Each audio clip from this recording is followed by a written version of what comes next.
Hey, I'm Mark and welcome to Tango. So you just signed up, so let me show you how to get up to speed with Tango fast. Before you begin, make sure you pin the Tango Chrome extension in your web browser. That way you can access it right when you need it.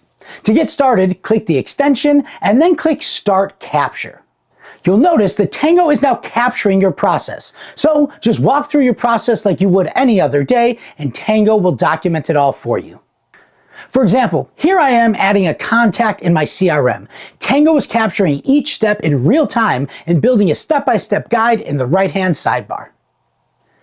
When you're done, click the green check mark and cue the confetti. Tango builds your guide automatically. Your Tango includes screenshots and step titles for each step. You can edit the titles, descriptions, and steps to make it your own. This guide, or Tango as we like to call it, is ready to share with your team. You can share a direct link to the Tango, or embed it in a variety of different platforms, or invite coworkers to your workspace where they can view the Tango in your team library. And that's how simple it is to create your first Tango. Your workspace is now ready and we're glad you're here. I'm Mark, let's Tango.